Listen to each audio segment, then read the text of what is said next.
Hello everyone, welcome once again to Worthy Habits with Vera, where I discuss about relationship tips as well as self-development tips. So if you are new here and are interested in any of these things, don't forget to subscribe to my YouTube channel as well as hit on the notification bell so that you can get access to all my videos.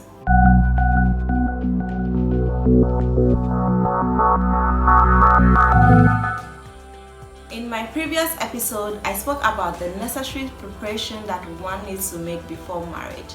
And one of the things that I hit on was the fact that one has to have a direction or purpose before getting married or before becoming someone else's spouse. Today's episode, I want to talk to you some of the guidance that I use in discovering my own purpose or direction in life. So if you are interested in it, watch to the end.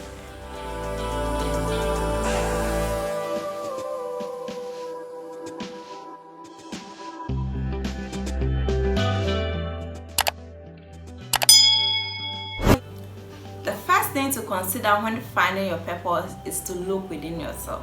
Let me tell you a story about a beggar who saw a stranger passing by and asked him for money. The stranger then looked at the beggar for a very long time and said, "What is it that you are sitting on?"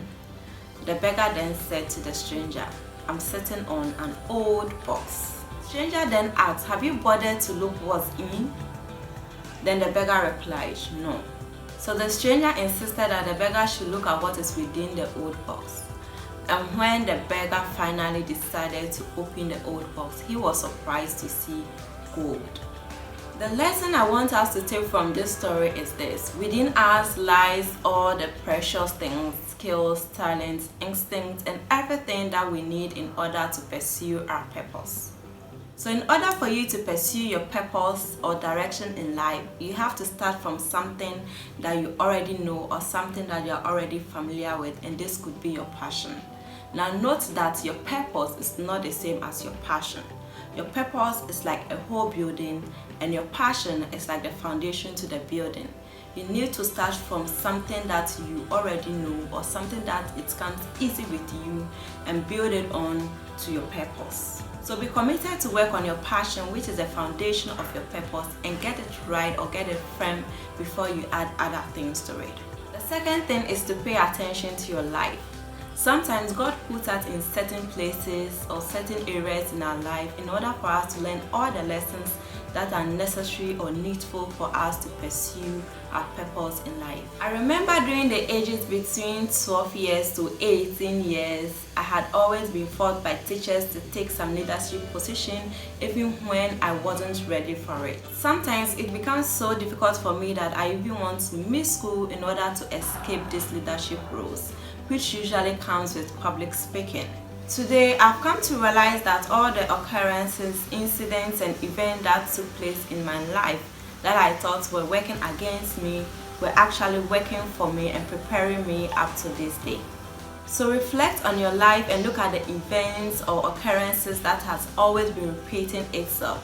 That might be a sign that God is telling you to use those lessons or those things that you have learned to pursue your purpose in life. Number 3 is to allow life to unfold itself to you. Sometimes we are so rigid and so close-minded by our beliefs that we don't even want life to take us to heights or places which we had not even imagined for ourselves. One great scientist once said, "The surviving species are not the most intelligent, the bravest, the smartest, or the strongest, but they are the species that are willing to evolve or change depending on the circumstance." Be flexible and formless like water. It takes the shape of anything that you put it inside, and it has so many uses too.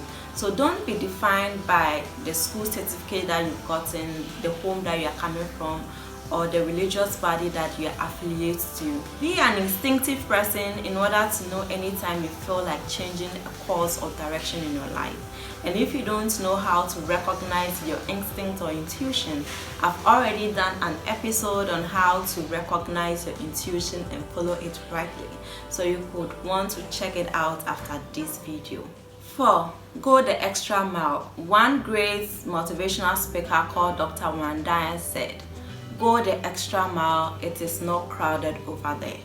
Usually the beginning of everything seems so difficult, and so most people will want to quit at the beginning or at the middle of their destination, thinking that it's going to be tougher as they move on in life. The truth is that it might be tougher as you move on, but it is less crowded there. Hence, the universe tends to reward those at the extra mile as compared to those that are crowded at the beginning and at the middle of their life purpose. That's why people who have traveled very far in terms of pursuing their life purpose mostly achieve more things easier as compared to those who are found at the beginning and the middle of their life purpose. Therefore, once you embark on this journey, never quit. Go the extra mile, go to the highest possible place that you can't even imagine for yourself, because that is where the reward is. In summary, there are several guidelines or ways that people use in pursuing their life purpose, and this includes 1. Looking within yourself. That's using all your passions, intuitions, and everything that you got to start from the beginning of pursuing your purpose. The second thing is paying attention to your life, and then third is allowing life to unfold itself to you, and finally going the extra mile or being committed to excellence. I hope you have taken some few lessons in order to help you to fully rediscover yourself and become the best version of yourself. You can also comment below on some of the tips that you will use in order to find your life purpose.